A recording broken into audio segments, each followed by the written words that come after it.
And good morning, folks.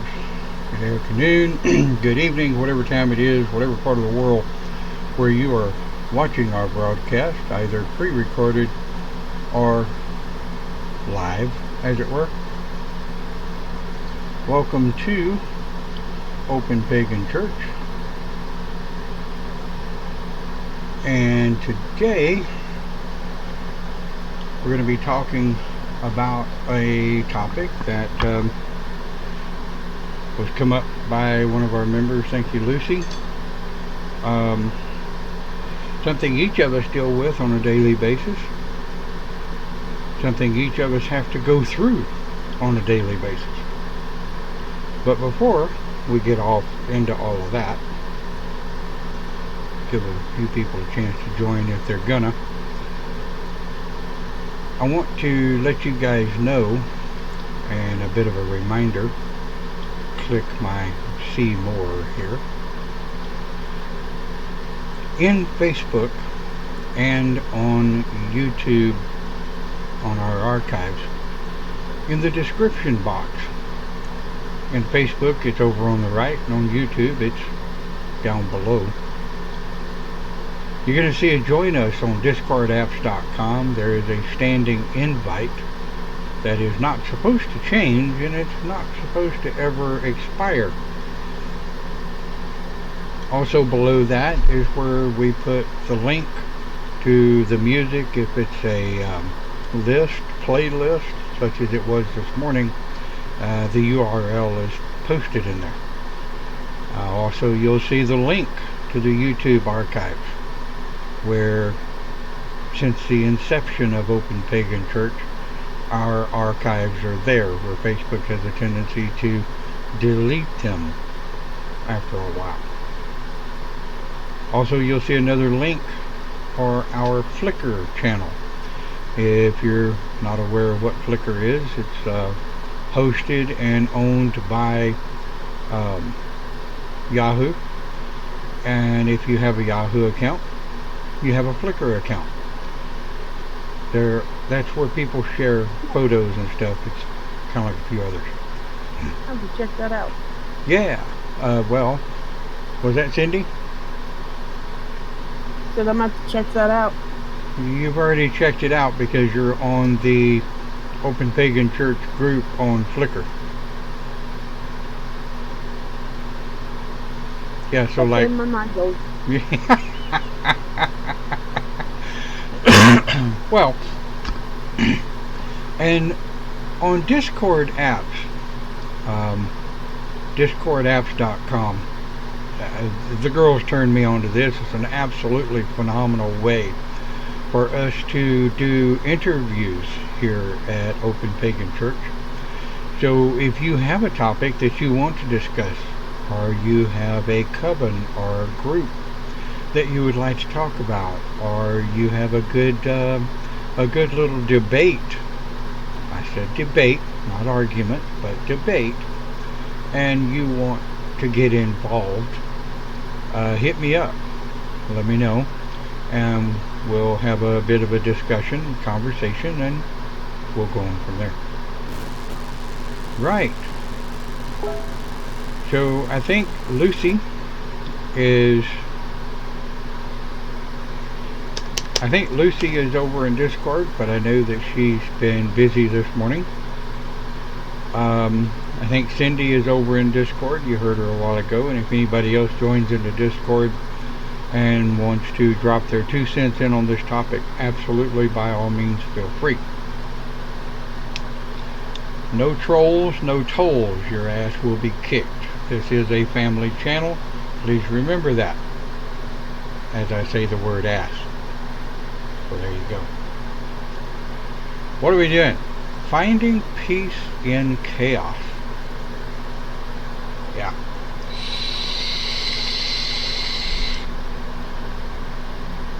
Every day we live in chaos of one kind or another. Whether it's sharing, having to share homes with family members, and today, in this day and age in 2019, this is This is a commonality. This is common. This is something that um,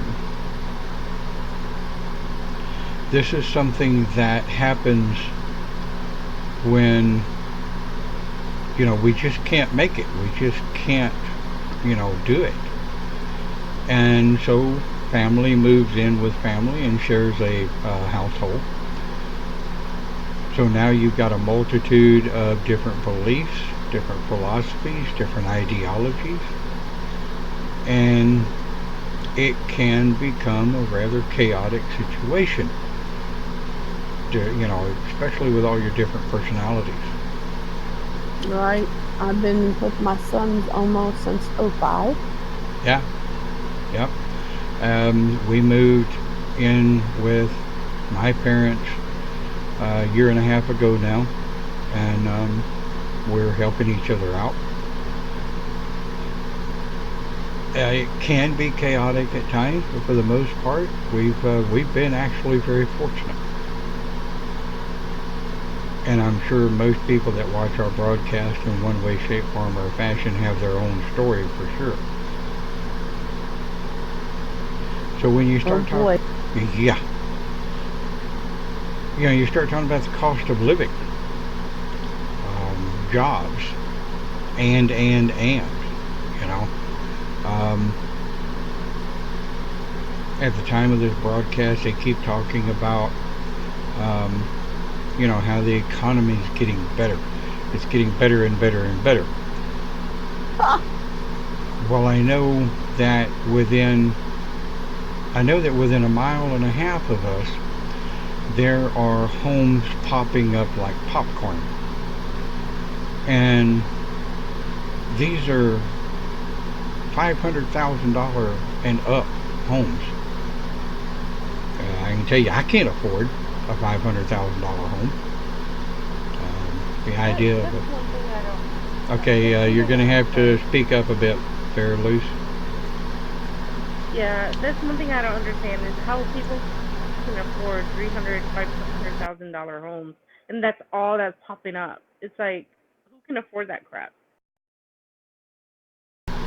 Well, see, the therein lies the instigation of the chaos.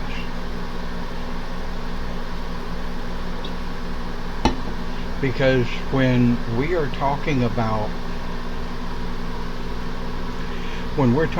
a situation where we as people, families, couples, be it of whatever kind, whether or not you may have kids, whether or not you may have animals, which are your kids. And a lot of these houses that are coming up are rent houses. They're not even houses that are for sale. They're houses that are rent houses. Well, I'm sorry, I can't afford $1,500 to $1,800 a month rent on top of all the other bills that come along with it. I mean, our rent bill is like $1,025 now. Yeah, and you think about the area in which you live. I know that Cindy, you're living down in Beaumont, right? South end of Beaumont. Yep, near Lamar. Right, and Lucy, you're living where now? Magnolia, North. Magnolia, okay. And we are in north central Texas, about 40 miles north of Dallas. Now, I work in Dallas. Average rent in Dallas is $1,800 to $2,500 a month. Yeah. Average rent around here. Ouch. Say again. Never mind. Rent around here starts at $1,000 and goes up to $2,500.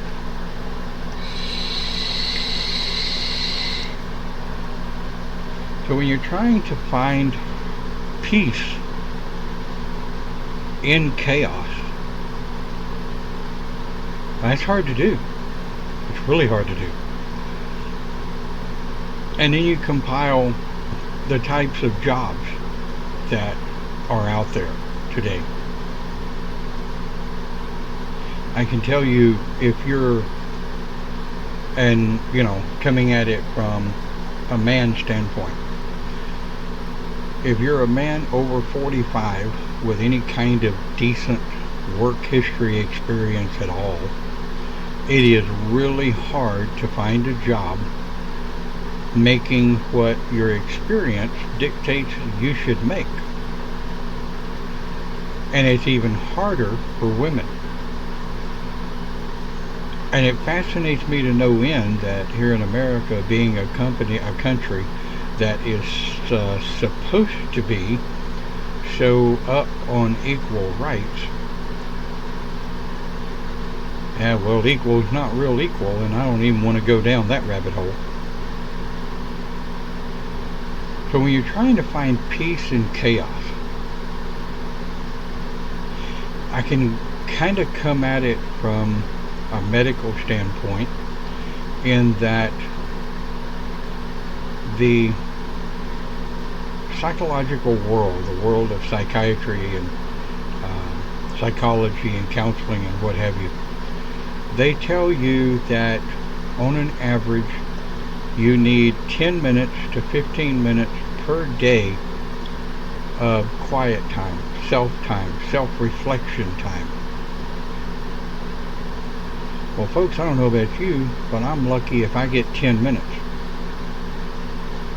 Maybe 5. Yeah. And it depends on the day. There are days I get up at 4:15 in the morning, and it is go, go, go, go until 9 p.m. at night, when my body just says, had enough, no more. But what I've started doing is, during my lunch, if I can, I try to take about a 10-minute power nap. I do a lot of those. Yeah, and luckily, one of the few things that are left at my job that I actually have is the ability to kick back at my desk. Good morning. I have the ability to kick back at my desk for a few minutes, set the alarm on my phone for 10 minutes, 15 minutes, and shut my eyes, and I find that actually helps me make it through the day. But if you can, Cindy, I think your posting is Open Pagan Church. If you can take 10, 15 minutes out of your day to just breathe, to just chill. And see, here's the interesting part. When you're taking that 10 or 15 minutes, do not allow yourself to reflect on the day. Don't allow yourself to pick up on things you may have done wrong. Don't allow yourself to pick up on things that you may have wanted to redo, because all that's going to do is perpetuate the stress.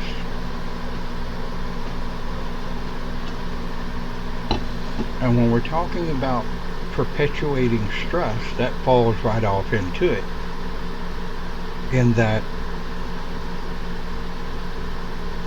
if we have the added stress on top of the already chaotic nature of the world around us at this point in time,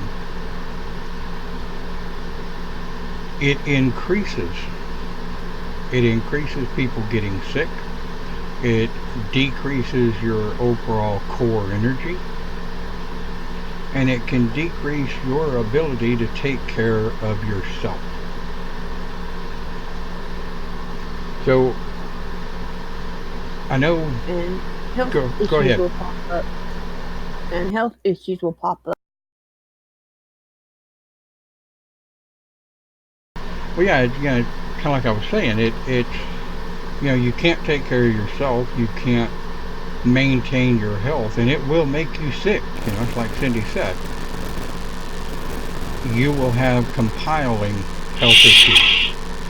You will have compiling issues with um, what's going on with you. If you have heart trouble, your heart issues will compile and grow. If you have any health issues, it's been proven that internalizing your daily stress will cause that to get bad. Go ahead. Yes, because like I'm diabetic, so when my chaos, my world, gets worse, the diabetes flares up, so it physically gets people down. Yep. And it's interesting the way internalization of chaos, internalization of stress manifest. You don't even see it coming. And a lot of times, people I've talked to, myself included, you sit and you look at the situation going on, and you're like, but maybe that stress wasn't all that bad. So why did it have such a profound effect on my health? Well, the way your head perceives stress and the way your body perceives stress can be two different things. Because in your forward mind, you're like, well, what's one more log on the fire? And the back of your mind is like, that's too many logs on the fire. You need to chill out a little bit. So it starts to suppress the anxieties. It starts to suppress what's going on. And when it suppresses it, the body builds up anxieties. It builds up stress to the point where it starts manifesting itself in a multitude of different ways. So we know what it is, right? We know where the chaos comes from. And if you don't know the definition of chaos, Google it. It's a real interesting definition, the definition of chaos. Chaos is a very big word that essentially encompasses anything and everything that is the opposite of calm. But the factors of chaos is what makes it interesting. The cosmos is anything but relaxed. The cosmos is anything but calm. If you take a look at astronomers and the things that they study, it's interesting at just the sheer amount of chaos that the cosmos is on a daily basis. So we are born into chaos. Our wonderful planet Earth, our Mother Earth as we call her, her internal core is perpetual ball of chaos. The molten lava.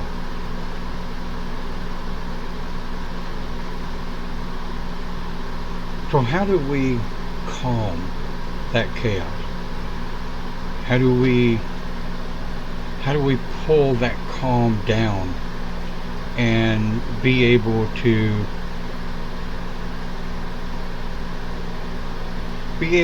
realize within ourselves that there is another way? I've said in other broadcasts, if you want to change people's actions towards you, you need to change your reactions towards other people. Example, you deal with, live with, work with, whatever, these individuals who are always hypersensitive, hyper paranoid, hyper theatrical. If someone walks by and steps on a twig, somebody turns it into, it's the end of the world. We all know people like that. If something mild happens, it turns into the end of the world. Some people we work with, they want to control everything and do nothing. And we know people like that. People live with people like that. I'm sure at some point everybody has had someone in their family that way. Gets a little overreactive, if you will. How do you deal with that? You don't. How about them apples? You don't. It's not your job. It's not your responsibility to deal with people. Go ahead. I popped my brother over the head. I don't know about that, but he's a little hothead. Well, you know, Yeah, I agree. we have to deal with people like that daily. But if you find yourself reacting combatively, getting into arguments, getting into battles and fights with the hot-headed, hyper-theatrical individuals that are used to being in control, as it were, and especially most mainstream households that follow mainstream belief systems, to put it nicely. The man is the king of their castle. Bullshit. But anyway, that is the society that has been bred into people for over, 3,000, 4,000 years now. So you get this type of situation that builds on the chaos. It causes that chaos to start to snowball. Well, like with every snowball, it eventually gets so big it just throws itself apart. So in dealing with that, we have to remember our power word. The power word I have always used on this channel. Stop.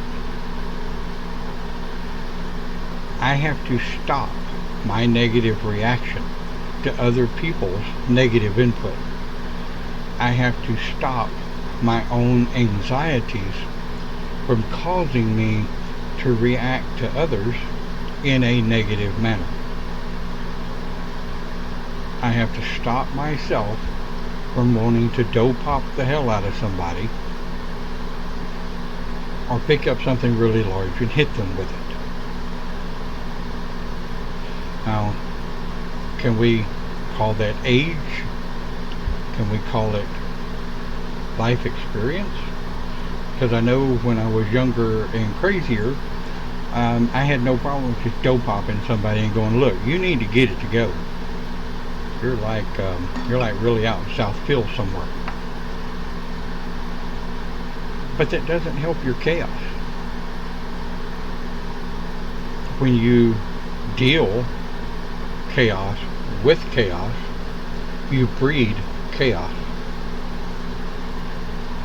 When you handle chaos with calm, well, it might make you feel better. It might make the other person become a little more verbose for a bit. It's, in my experience, will make the other person become more,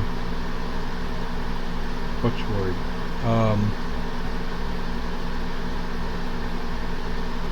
Angry, because they don't understand why you're not reacting. So they're going to keep pushing those buttons. They're going to keep nagging at you. They're going to keep punching you on the shoulder until you turn around and pop them in the nose, and then all of a sudden they get to be the victim. Herein lies the problem with dealing with chaos with chaos. All of a sudden, you become the aggressor, and the person that started the chaos to begin with becomes the victim, because it's what people want to be. Most people want to be a victim. Drives me crazy.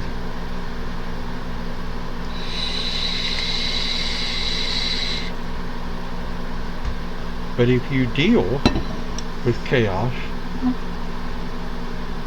on the type of thought process of, why, I'm going to sit back and watch you go off like a mouse on steroids, or like Speedy Gonzalez on speed, and I'm going to sit back and watch you wind yourself up. And when it's all said and done, I'm just going to handle the situation. And the biggest thing is, and here's one of the biggest keys in calming chaos or finding peace in chaos, is accepting that may not be to you to calm anyway. If you're the type of individual, if you're the type of individual that takes everyone else's, you take everyone else's crap and try to make it your own and deal with it, because somehow, some way, their anger, their anxieties, and their fears are your fault. And there are millions of people out there that do that. You're going to have to change the way you react to their actions. And you're going to have to change the way you react to their inaction, which really makes a lot of us angry, people that are too lazy to have any kind of action anyway.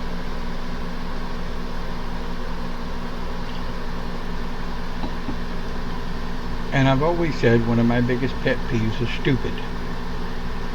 I'm okay with dumb, because dumb doesn't know. But I've always had a major problem with stupid, because stupid knows better and does it anyway. Or stupid knows better and decides not to do it anyway when they should. I remind myself constantly, it's not my job to try to teach stupid. It's not my job to try to fix stupid.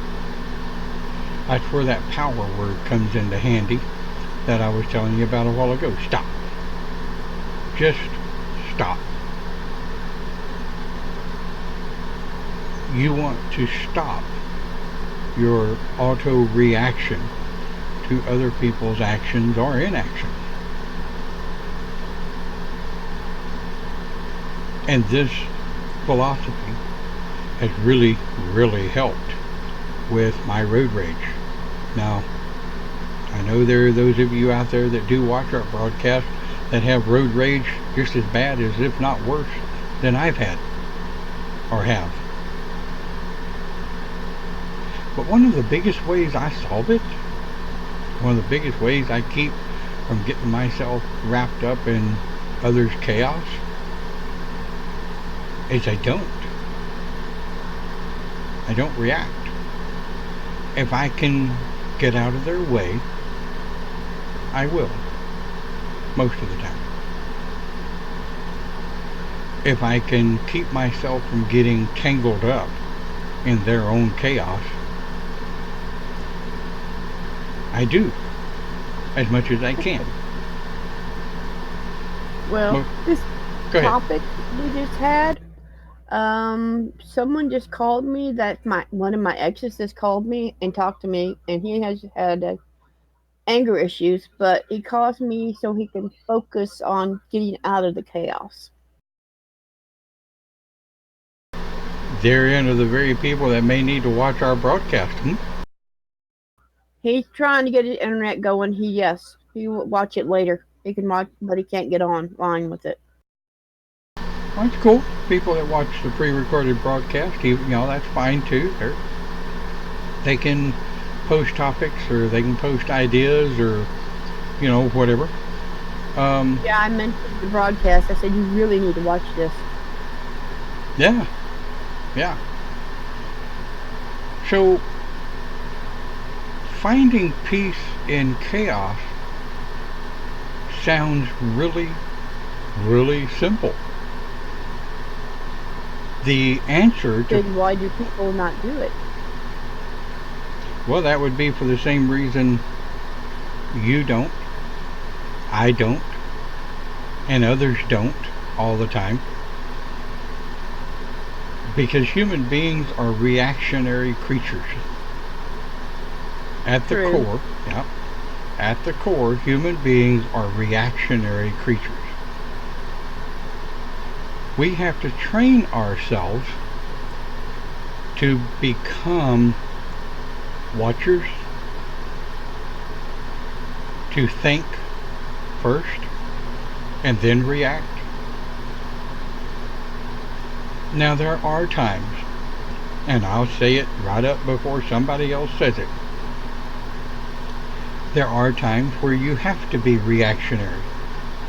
And by my self-defense training, if someone attacks me on a physical level, I have to be able to react.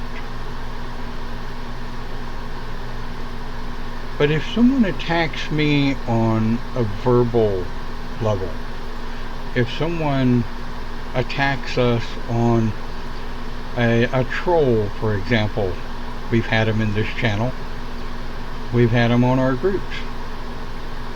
You get a troll in there that wants to put a stick in the pot and stir it, or they'll send messages to individual members of the group, something along the lines of, well, so-and-so said this and so-and-so said that, and what are you going to do about this, and how do you feel about that, de blah, de blah, de blah. And I've watched several videos on trolls. Hi, Debbie. I've watched several videos on trolls and done a lot of research on the psychology of trolls. Those people have been the destruction of many, many well-established, well-organized groups on Facebook. Back when Yahoo groups was a big thing, trolls have always been around. Well, ladies and gentlemen, you need to be aware that trolls are not just on the internet. Trolls are in your jobs. There may be a troll in your family. Every family everywhere has a troll in it somewhere in the family history. And like we say, a troll is someone that wants to stir chaos and stir crap where there is none. So the simple answer to finding peace in chaos is number one, stop. Stop reacting. Number two, change the way you react to other people's actions or inactions. Number three, change the way you react to your own actions, inactions, capabilities, and incapabilities. I know for myself, and several of you listening, you're not capable of being as physical as you used to be, or doing physical things that you used to be able to do. And that causes a hell of a rabbit hole. That causes us to wind ourselves up into a complete and utter total pity party, where we actually end up being able to do less than we could do before.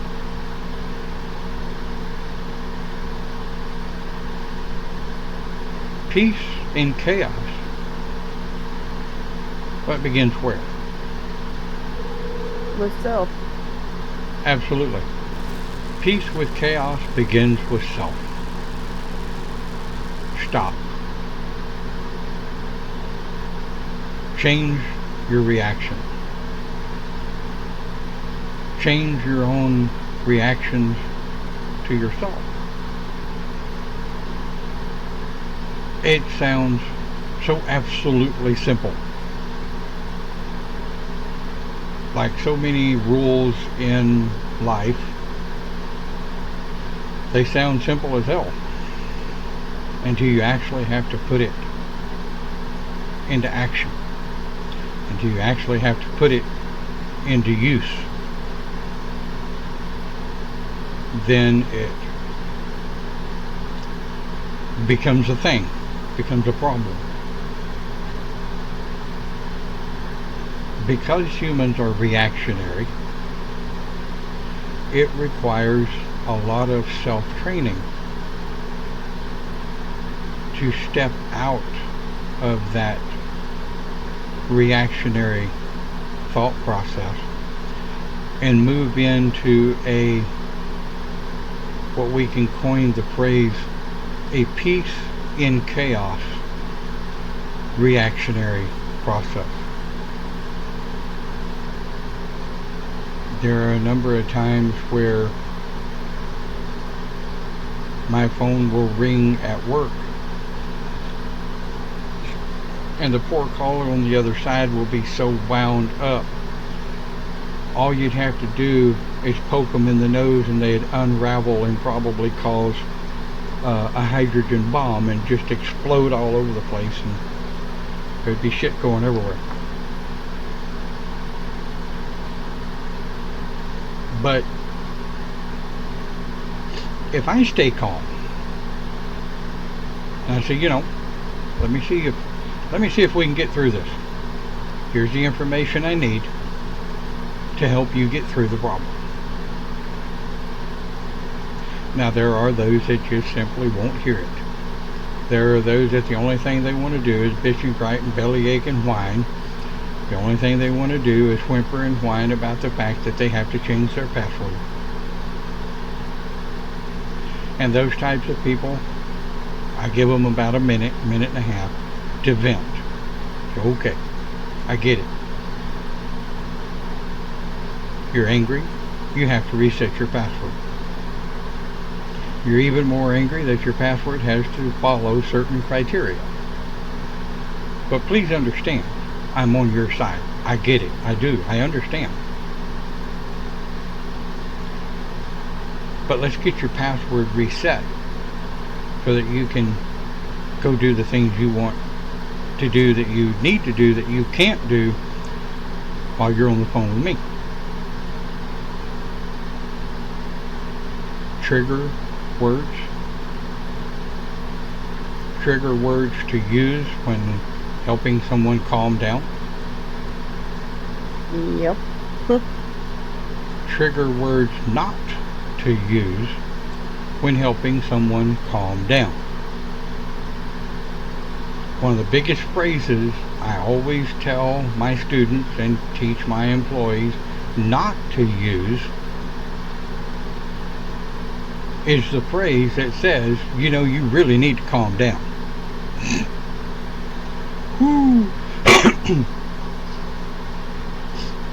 That's like lighting a fuse on an M80 and sitting on the M80.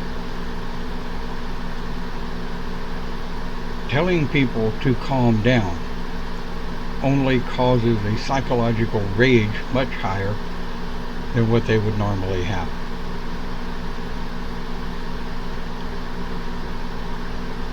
So you show them how to calm down by your own voice, your own attitude, your own aptitude. And the way you find peace in that chaos dealing with other people is by your own actions and by your own inactions. Like I say, the answers sound oh so simple. But when you're in the heat of the moment, it's not always that easy. But finding peace in that chaos begins with finding peace in self.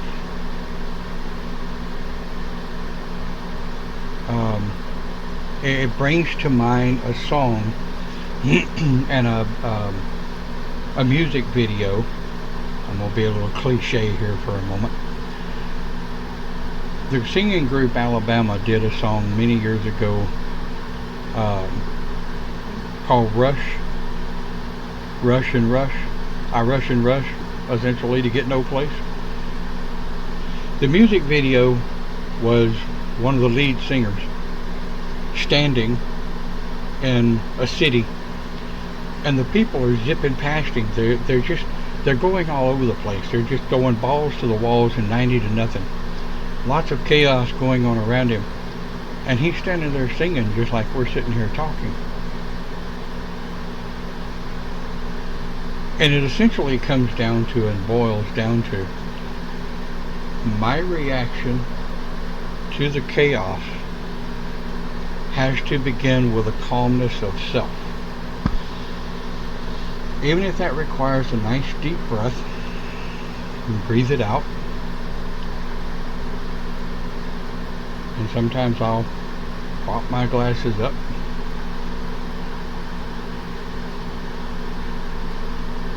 and I'll kind of watch it for a minute. I'm in a hurry and don't know why. Thank you, Cindy. Yeah, that was the name of the song. Absolutely.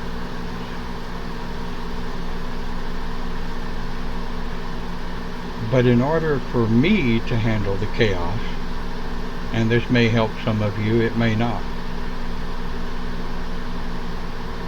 My first course is to remember my power word, stop. Stop what I'm doing. Stop my momentum. Stop my negative reaction to others' actions. Stop my anger. Stop my fear. Stop my theatrics. And go,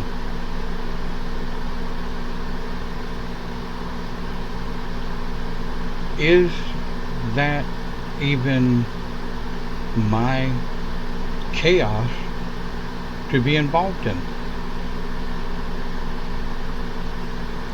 All of these people running willy-nilly, all of these people running around like jackrabbits being chased by a fox.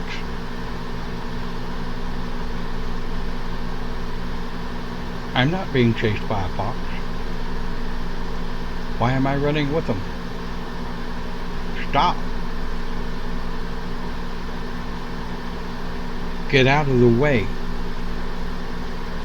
and look.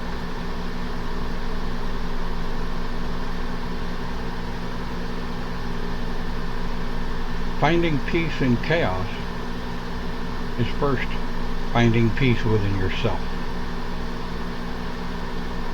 That's the whole key.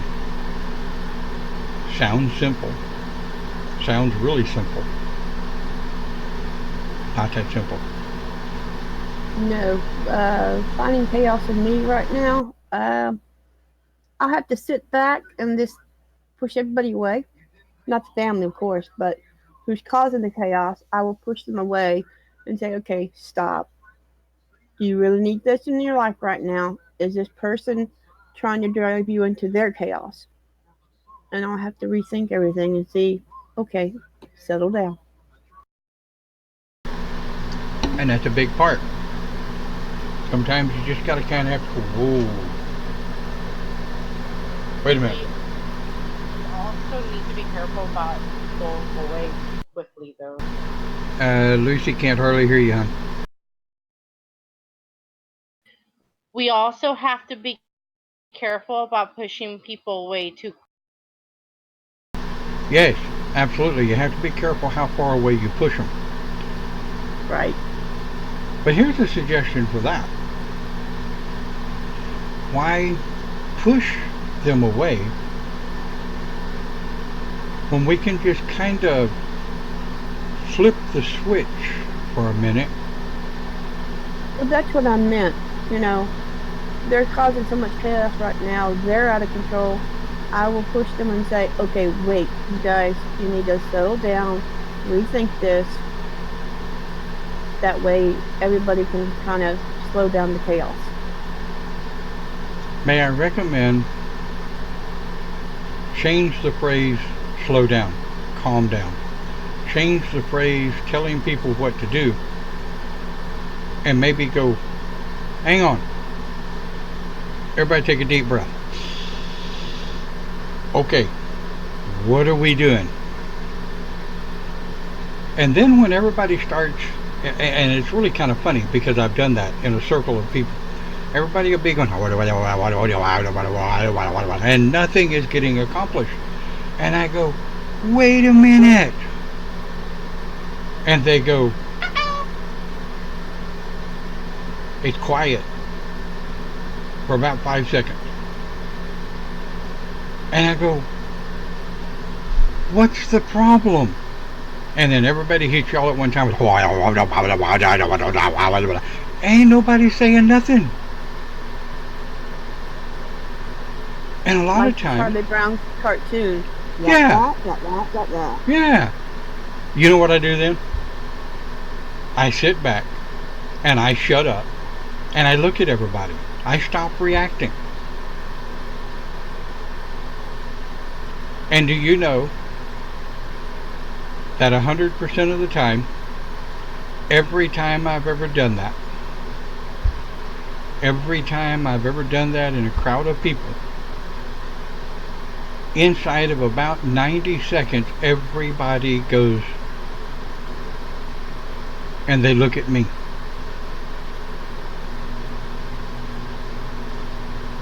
And it's quiet. And I'm looking at everybody going, what are we doing? And everybody will take a deep breath like they're going to blow it. And I go, wait.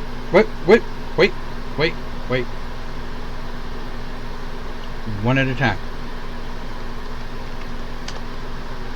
What are we doing?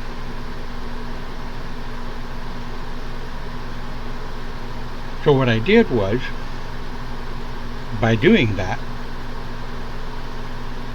I changed my reaction to their actions, thereby changing their actions, and by changing their reactions to other people's actions, it used the power word stop. And it brought a momentary calm to the chaos. Now, there are situations where that's just not going to work. And that's okay. But that's when you, myself included, need to know when to just back out gracefully and sell popcorn and tickets to the show, because there is nothing you can do. Finding peace. And I want to kind of draw to a close with this. Finding peace in chaos is an absolute degree of finding peace in yourself, changing your reactions to other people's actions, changing the way you see yourself, and having an understanding of, folks, there's just some things you're not gonna change. And better than that, it's not really your place to change everything or everyone. You can change yourself. You can change your own internal actions and reactions. But you're not going to change everybody else. You're not going to fix what wasn't yours to break to begin with. Well, it's a really good topic. I really want to thank everyone for listening and watching and interacting.